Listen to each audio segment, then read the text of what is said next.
Mr. Speaker, for people who killed, maimed.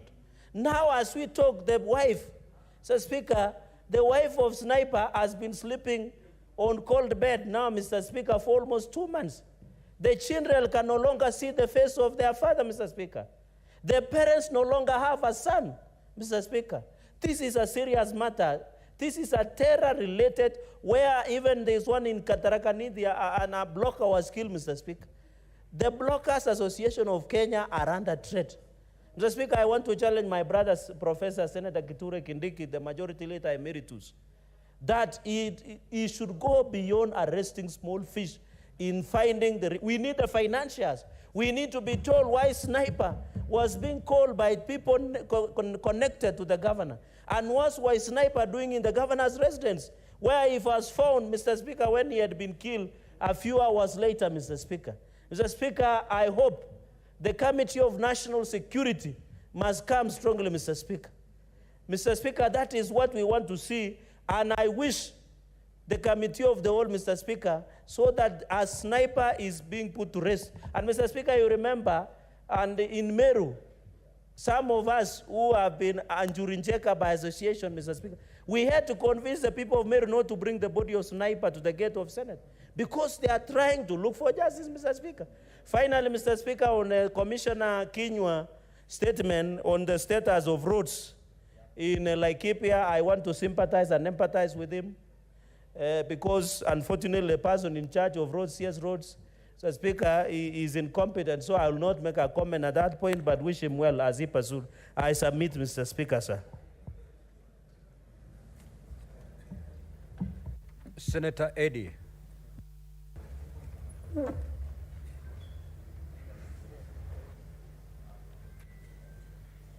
Mr. Speaker, the youth in this country are seriously under threat. And I want to support this statement by Senator Ojienda from Kisumu on various fees that have been introduced by the Human Resource Management Professional Examination Board.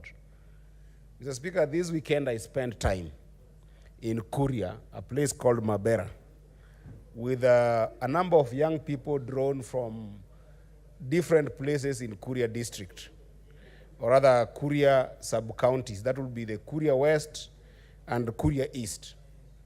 I had a number of about 100 young people from Kuria. And these young people, Mr. Speaker, are some of the brightest young people that I've seen from different diversities in terms of professions. We have Jemo Msani, who is a wonderful, educated young man who has dedicated his life to music and creative industry. We had people like Muniko, who actually used to be a student leader in Kuria and is still trying to survive and make life as a student leader. We had Bazu, who has been a young person in Masaba, Mr. Speaker, who has been able to engage in different NGOs. And it just showed me how much young people in Kuria have been very passionate about trying to build their skills, Mr. Speaker, trying to get opportunities in postgraduate in studies that they have.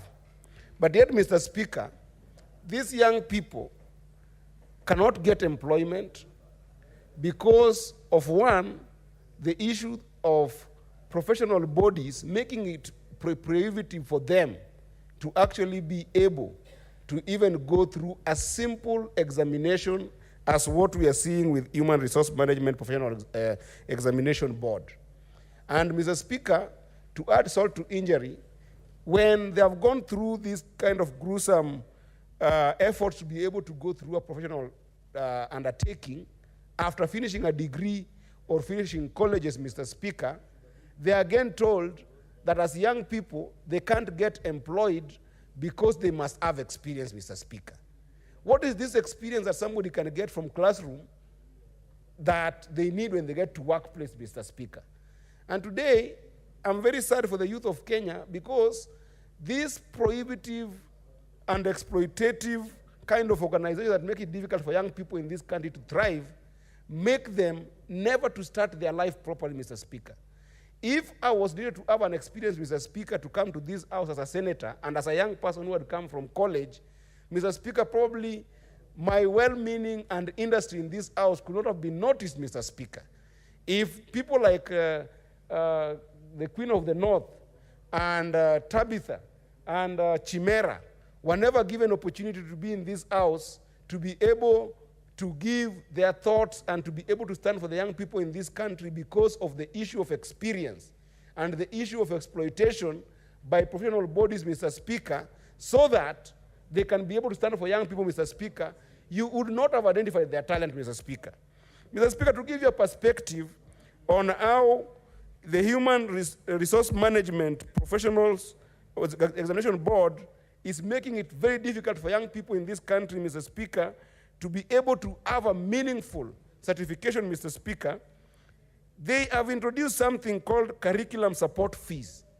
And this curriculum support fee, Mr. Speaker, they are charging it per unit.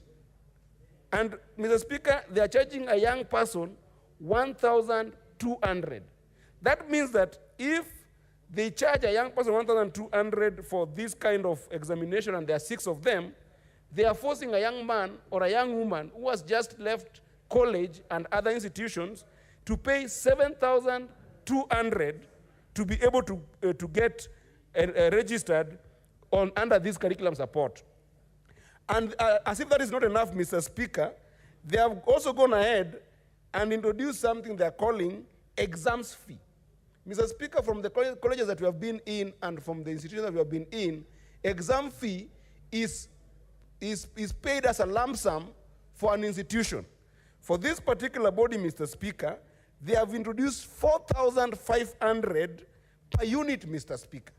That means that if a young person who has come from college and who has come from another institution of higher learning, a tertiary institution, wants to be a member of this particular organization, Mr. Speaker, then they have to struggle to pay 4,500 times 6, which that attracts about 27,000, Mr. Speaker.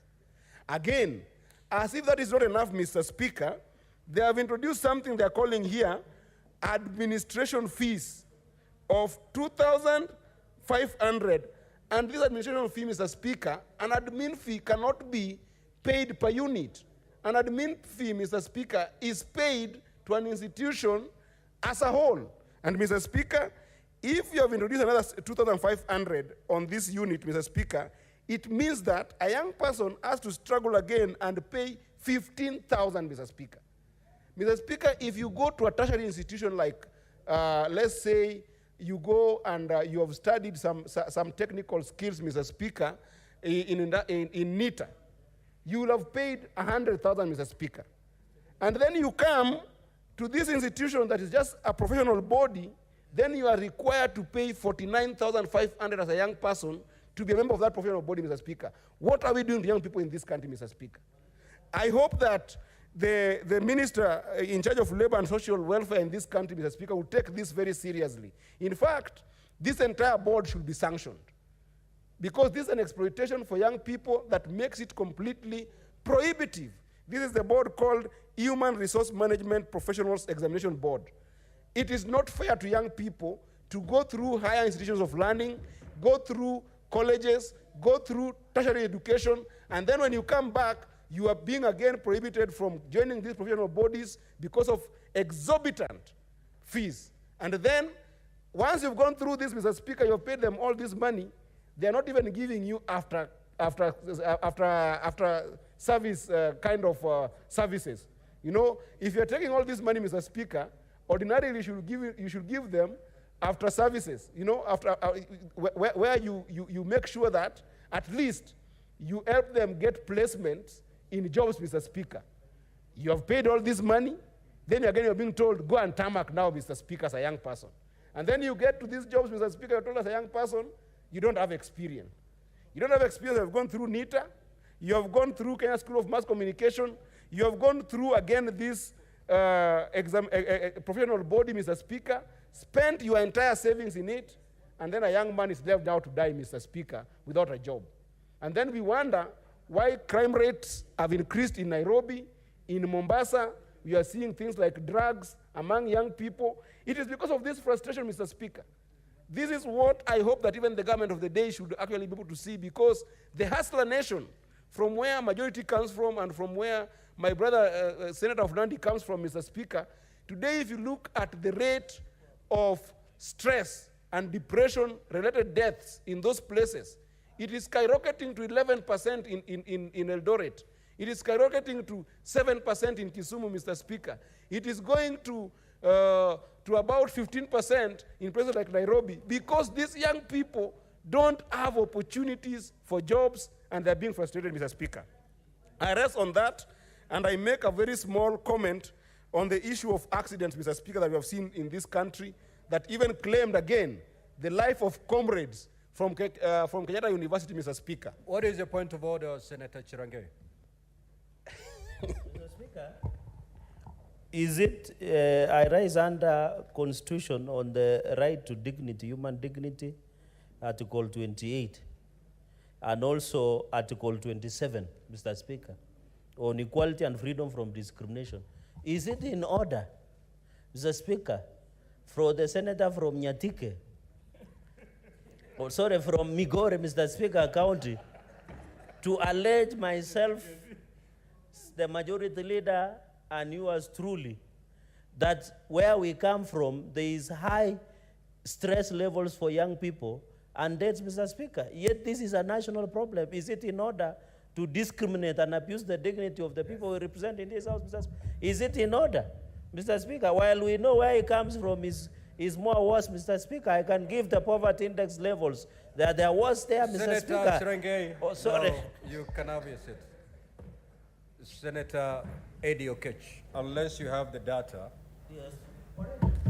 you may have to proceed to withdraw that statement. Mr. Speaker, I have the data of stress and depression levels in Eldoret and all other places in this country, Mr. Speaker. And I think that You may now Chirangei, you may proceed to table the statement. Senator Chirangei, Senator Eddie, Mr. Speaker, if can you you- give me time, I will get you the data, because right now I'm telling you what is in my head. But- Order, honorable senators. Senator Eddie, Yes, Mr. Speaker. proceed to table the data. Mr. Speaker, if you give me time, I can prepare for you that and then bring it tomorrow Very well. or on Tuesday. You will But, substantiate but tomorrow. Mr. Speaker, there is a context that was misrepresented by Senator Chirangei. And I think that he struggles from the fact that perhaps he did not study linguistics. I don't know how he became a lawyer.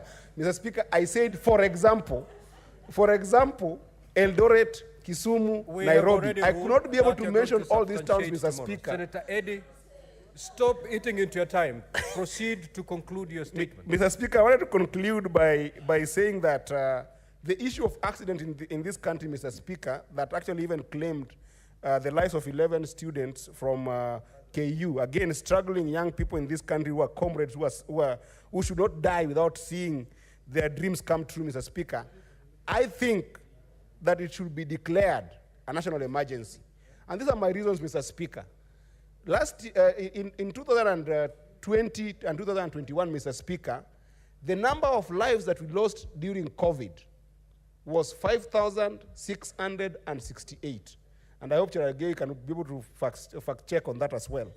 But, Mr. Speaker, if we had COVID and we declared a national emergency on COVID issues in this country for over 2.5 years, Mr. Speaker, and we had 5,668 deaths. You remember 2007 elections, Mr. Speaker, when things were heated in this country, we lost about 1,000 lives, Mr. Speaker.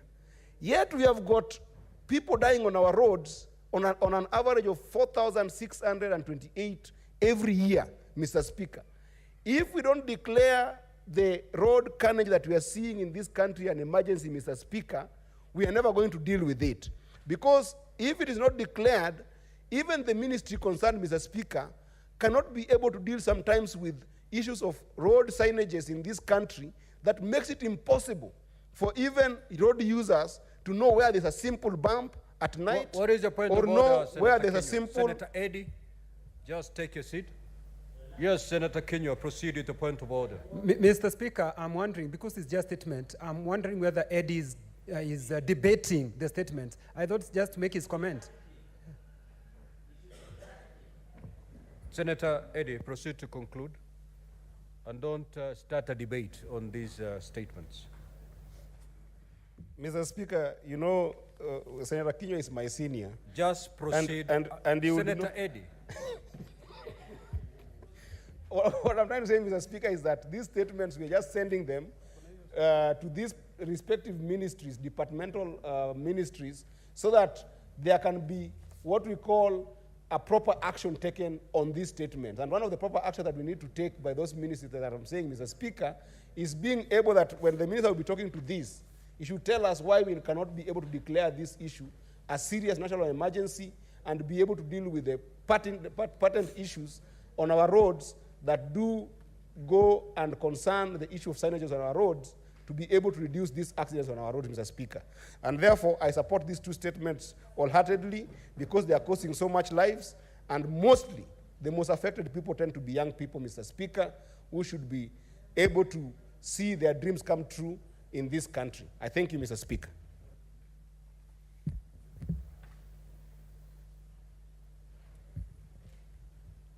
Honorable Senators, allow me to make this communication before we proceed with the interventions. In the public gallery, we have 148 students, from 4 students and 5 teachers from Kiurani Boys High School in Tharaka Nithi County, who are undertaking a one-day education visit in the Senate. Honorable Senators, in our usual tradition of receiving and welcoming visitors to Parliament, I extend a warm welcome to them, and on behalf of the Senate, on my own behalf, wish them a fruitful visit. Also, I would like to acknowledge the presence in the Speaker's Gallery this afternoon of visiting students from students leaders from Kenyatta University School of Law in Nairobi City County. The delegation comprises 11 students who are in the Senate for a one-day academic exposition. Now, honorable senators, in our usual tradition of receiving and welcome visitors to Parliament, I extend a warm welcome to them, and on behalf of the Senate and on my own behalf, wish them a fruitful visit. I will call upon the majority leader to extend a word of welcome to the student leaders from Kenyatta University. And Honorable Deputy Speaker, you may extend a word of welcome to the delegation from Tharaka Nithi. This has to be done under 1 minute for both of you. Proceed, majority. I was hoping, Mr. Speaker, that the Deputy Speaker doesn't interrupt, so that if I do for both schools, you'll allow me then to make my comments on the statements. But I abide by your guidance. Thank you, Mr. Speaker. Mr. Speaker, I take this opportunity on behalf of the Senate to welcome the students from Kenyatta University Law Campus who are here on an educational tour. This is the Senate, Parliament of the Republic of Kenya. All we do here is talk, talk, and talk, because that's what parliaments do. People share ideas, they critique government, they support, they exchange ideas. That's what you come to do in this house. And as students of law, I am sure you will get an opportunity to see how lawmaking works. It's unfortunate that you have come on a day or an hour when we are yet to get to the real business of lawmaking through second reading and third reading, so that you get to appreciate and see the kind of rigorous debate that goes on during the consideration of amendments and such like things. But nonetheless, Mr. Speaker, I welcome them to the institution of the Senate. I know they have been given a good study tour with a very competent staff, Mr. Speaker, and I know they will learn more even as they engage with us. Mr. Speaker, I'll be remiss if, having gotten an opportunity, that I failed to appreciate the Form 4 boys from Tharaka Nithi. The name of the school skips my mind, but I want to wish them well as well in their studies. I was a Form 4 student exactly 20 years ago in 2004, and here we are today. So I want to tell them that your journey to greatness is on the right path. I wish them well. Mr. Speaker, I forgot something very important, that we have students from Kenyatta University here, and the institution is mourning because of the very unfortunate incidents that happened with the accident involving students from that institution. It's really unfortunate, Mr. Speaker, what has happened to many institutions, commiserations to Kenyatta University as a fraternity, pole to the families of the bereaved, and we wish comfort and God's grace. And so that those students' lives are not lost in vain, Mr. Speaker, I want to challenge our transport, Roads and Transport Committee. This is something I was to say this morning when the minister was there, but I did not get an opportunity. I do not believe, Mr. Speaker, that there is only a design fault on the roads. That's why many school buses are rolling at the same. There's a commercial interest to this, Mr. Speaker. And I agree with those that are telling us that many of these school buses and the public passenger service vehicles that we are seeing as buses are actually lorries that have just been converted into buses for carrying people. They don't have the mechanical makeup of a vehicle for transporting human beings. And we want to challenge the Minister for Roads and Transport to come clean on these particular issues. If there's been anybody at CABS or Ministry of Transport that has remodified the specifications of what passes the test of a vehicle that is supposed to carry human life, Mr. Speaker, then they should be brought to book. Or if there is lack of sufficiency of laws, then this is a house for making those decisions, Mr. Speaker, so that we don't continue to lose our students. Thank you, Mr. Speaker. Yes, Deputy Speaker, you may proceed. Thank you, Honorable Speaker. I want first of all to join my colleague Majority Leader in conveying my condolences to the students from Kenyatta University who lost their lives through a tragic road accident, Honorable Speaker. I want to tell the Kenyatta University family that the Senate and all of us are with them this time, and we are praying with them, with their families, as they rest the affected students. Honorable Speaker, the other issue that I want to put across is that these students from Kiorani Secondary School in the Rakanidi, Meru and the Rakanidi, we are two counties, same people. So that is why I felt when I'm this house, I should be able to, I welcome them to the Senate on behalf of the Rakanidi Senator, Senator Mwenda Gataya, who is not here on other official duties of the Senate. So, Mr. Speaker, I want to welcome them and to advise them that they have a very bright future indeed if they take their education seriously. Mr. Speaker, all of us were students, even from very poor backgrounds and small schools, so to speak. So they have the future, their future is in their own hands. So, Mr. Speaker, I want to really advise these young boys to really take their academic work seriously. I know they are very good teachers. The parents are very supportive, so that tomorrow they will be the Kaduris, the Chalgays, the Halons. I can see Rendama is looking at me, the future Rendamas of this country, Mr. Speaker. So, Mr. Speaker, I want to welcome them and to tell them that they are welcome back to the Senate again and again. Other students from the same school and other schools are most welcome to the Senate. Thank you, Honorable Speaker. Senator Kenywa.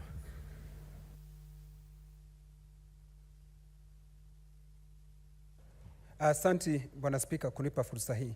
Nasimama kuchangia kuunga mkono taarifa iliyoletwa na kiongozi wa wachache Steward Mazayo.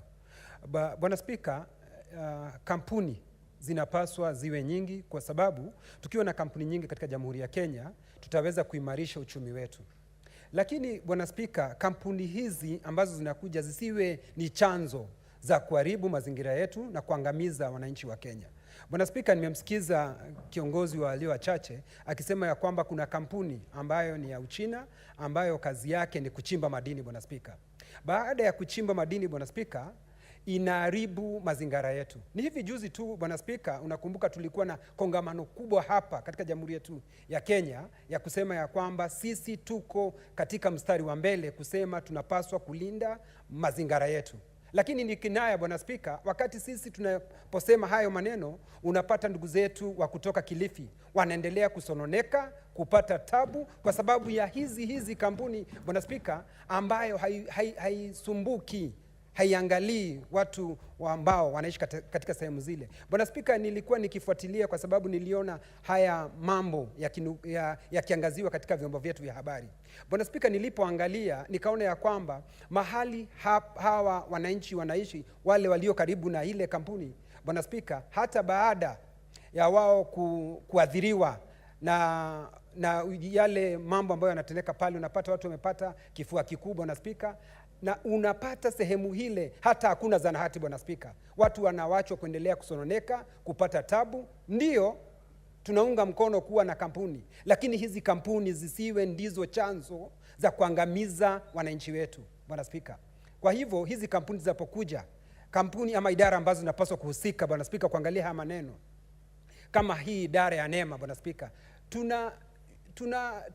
tunapatwa na kiwewe, Bwana Spika, kwa sababu ikiwa kuna hii idara ambayo inapaswa kushughulikia hii maneno, inapatia hawa watu leseni namna gani, Bwana Spika, ilhali hawa watu wanaendelea kuharibu mazingira yetu, Bwana Spika. Ndio tunataka uchumi, lakini tusije tukaharibu mazingira yetu tukiwa tunazingatia mambo ya uchumi. Naunga mkono taarifa iliyoletwa na kiongozi wa wachache, na namwambia ashikilie papo hapo, ndio wananchi kutoka Kilifi wasipate shida, Bwana Spika, kwa sababu wananchi wa Kilifi wakiwa na shida, hata wananchi wa Laikipia, Bwana Spika, wanapata shida, kwa sababu sisi ni marafiki, sisi ni mandugu wa kufa kuzikana. Asante, Bwana Spika.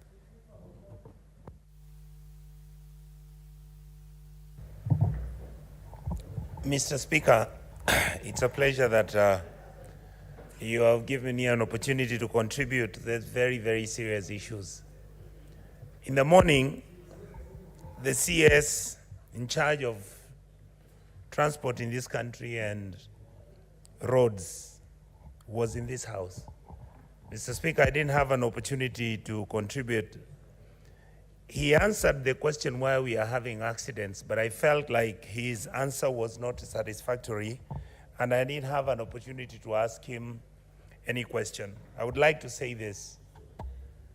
What is the international best practice right now, Mr. Speaker?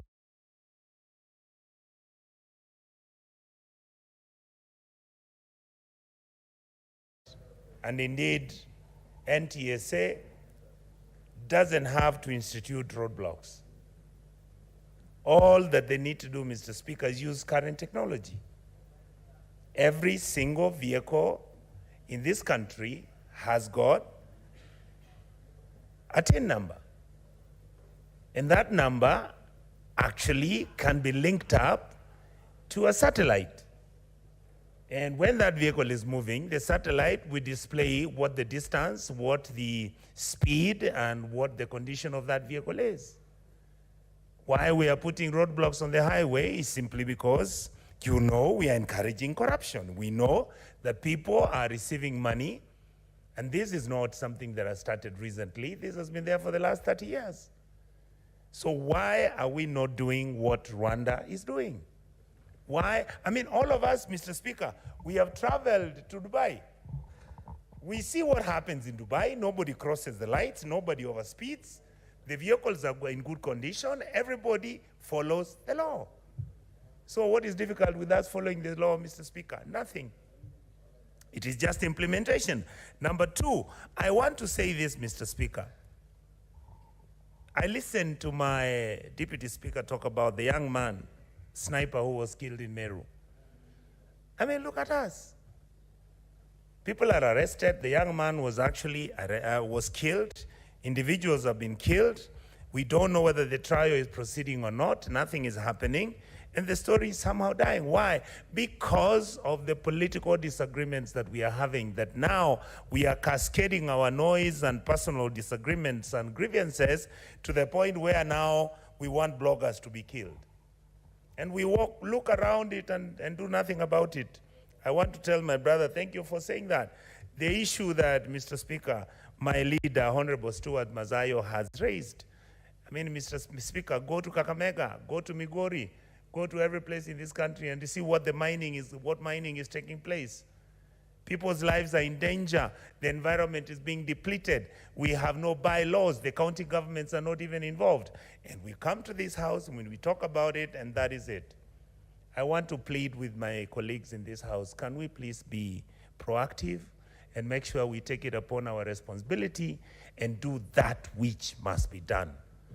People are dying on our highways because of excessive. I mean, Mr. Speaker, I don't know whether my colleagues in this House know that from Kisii County, if you are traveling by a bus to Nairobi, it takes about 4.5 hours. The driver gets to Nairobi, back again to Kisii in another 4 hours, and again he leaves Kisii back to Nairobi in 16 to 17 hours is one driver who's driving a truck. Why don't we have a government regulation when a driver is driving in the bus? He actually uses his biometric registration so that he only drives for 8 hours. People are killing people because of fatigue. Then we are busy expecting miracles to come. There are no miracles which are coming. We must regulate and we must make sure that we talk to our people so that we can follow the law, so that the judges can make sure that when somebody has actually broken the law, they are punished and punished to make sure that there is deterrence. Thank you, Mr. Speaker, for giving me those few minutes. Senator Tabitha Mutinda.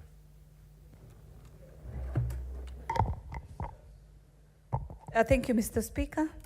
Let me start with the issue of our students at Kenyatta University.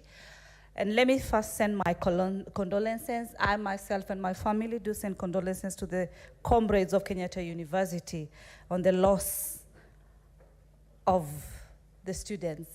It's a concern, Mr. Speaker, that these accidents have been happening very frequently. A big concern, as colleagues have mentioned, in terms of the quality of the standards of the same road, also the quality of the same buses or vehicles that these students are using. But I want to bring a different concern, Mr. Speaker, from where I sit also as a parent of a student in regards to the drivers. Some of these trips, Mr. Speaker, as you know, traveling from Nairobi to Mombasa is about 6 to 7 hours. And one single driver is assigned to this particular bus.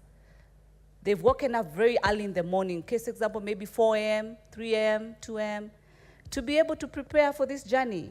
Because the law says by 6 p.m., all school buses should be back in the learning institutions. That is what the Ministry of Education advises.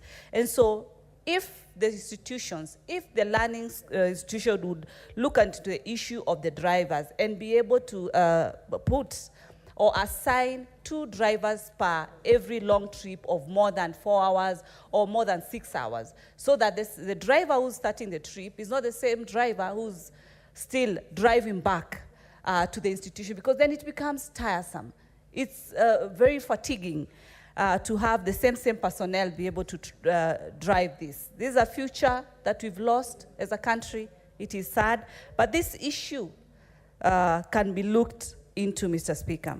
Allow me to talk about the issue of the charges, the fees that are being introduced by the Human Resource Management Professional Examination Board. Mr. Speaker, as you know very well, most of these students who undertake this board examination, they are trying, to elevate and become members of this institution. But now there's a question. If these are the figures, as I had Senator Okech talk about the figures amounting to over 50,000 figures in terms of administration cost, then where do we leave our institution, the HR institution, when it comes to employment? Mr. Speaker, last week we were here undertaking an impeachment because of a corruption case whereby a managing director was being bribed to be able to do unemployment. Mr. Speaker, you know very well, the HRs are the ones who undertake employments. And if these are the costs that are going to be incurred, then what do you expect when people are going to the job market? We will have some who are rogue, who are corrupt, and who will try to see then how do they compensate their fees. And this will be resulted by asking for some of the things that we had last week through the impeachment process of how money was exchanging hands in exchange and in purchase of a job opportunity. HR is a very sensitive and very important department in each and every institution. So it is very important that we get to the bottom. The committee that has been assigned this, it's very important that we get to the bottom. And Mr. Speaker, before I finish on the last statement by the Meru County, I would also want to request your office to speed up on the reports from these committees, so that some of these issues that have been raised either through statement or through motion, we can be able to get the immediate answers. As I conclude on the issue of one gentleman, Daniel Bernard alias Snipper. This is a young man, Mr. Speaker. The Kenya Kwanza government has put strategies of creating different opportunities for the young people. One of those opportunities, Mr. Speaker, is on content creation. We have a lot of young people who have embarked on making their revenue, their earnings, on content creation. And that is why during the finance bill, we looked at the taxation levels, and this was really lowered so that we can be able to encourage them to make a living, to earn something. And it is sad if, through our political issues, then different young people coming up with their content creation to earn a living can be subjected to death. And sadly, Mr. Speaker, further to that, you realize that justice has not been served. The body of one sniper is still lying in the morgue. As a woman with a husband, Mr. Speaker, how do you feel? How do you sleep? How do you eat? How do you drink? How do you socialize?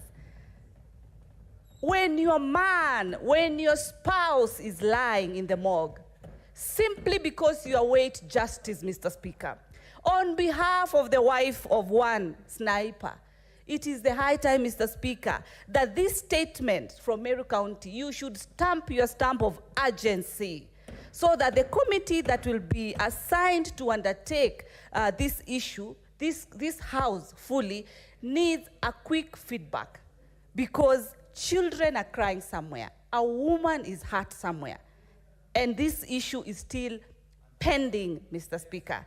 We are still awaiting as Kenyans, Mr. Speaker, because if we do not stop this, Mr. Speaker, then what happens to the others that we are still encouraging them when they're out there? With those many and few remarks, Mr. Speaker, I support. Senator Majayo.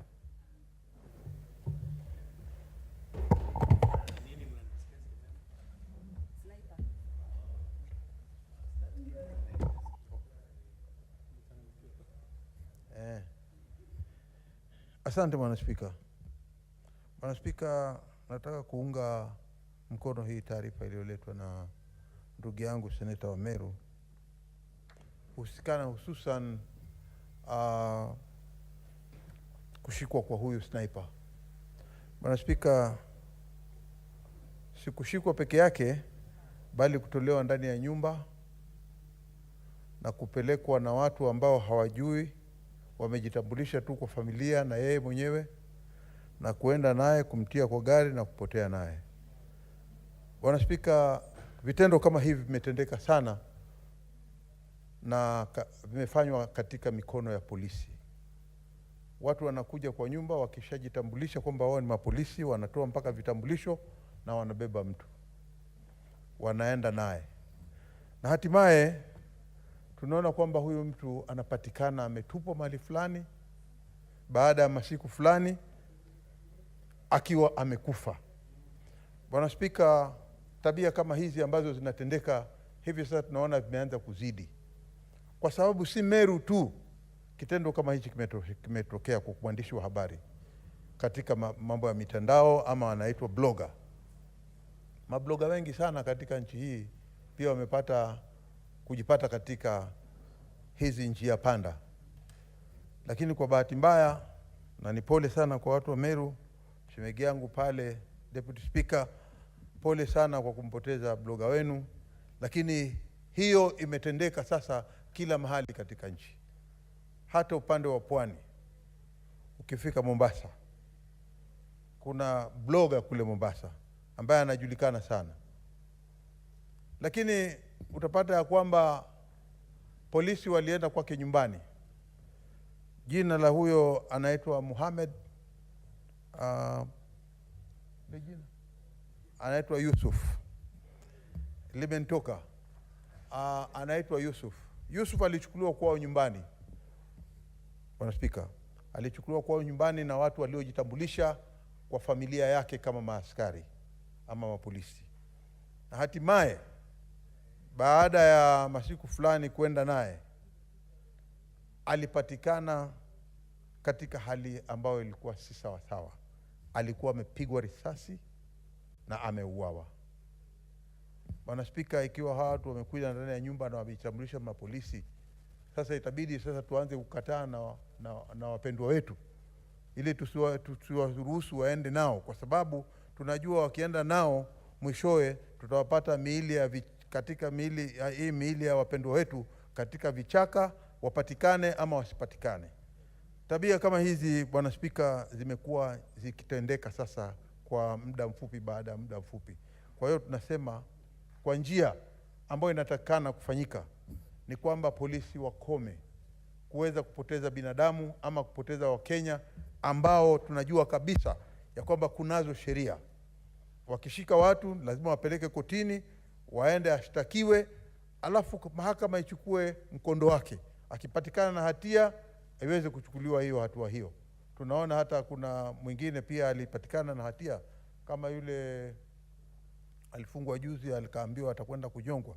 Lakini hayo ni mambo baada ya kwamba koti imeweza kumsikiza yule mtu. Kwa hiyo sisi tu nikusema kwamba ulaghai ama kuchukua sheria katika mikono yao mapolisi, hali hii iweze kupingwa kwa hali ya juu sana.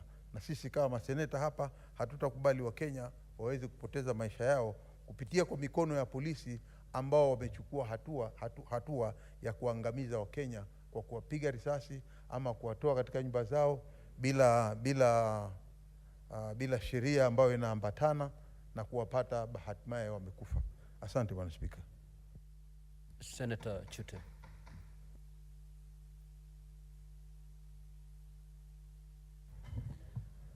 Thank you very much, Honorable Speaker. Let me take this opportunity first and foremost to send my condolences to the students, 11 students from Kenyatta University who died in road accident. Honorable Speaker, according to NTSA, the number of people who died in 2023 are 4,324, and the injuries were 18,561. Honorable Speaker, these accidents are mainly due to our own issues. First is fatigue. We have got also speeding, drunk driving, running red lights, distracted driving, and weather conditions.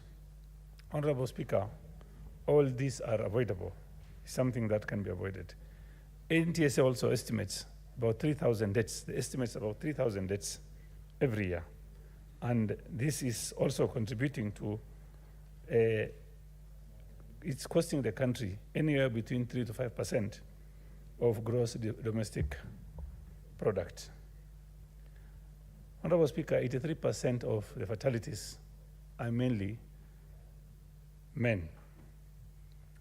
And Honorable Speaker, these are individuals aged between 30 to 34. And this is also contributing to us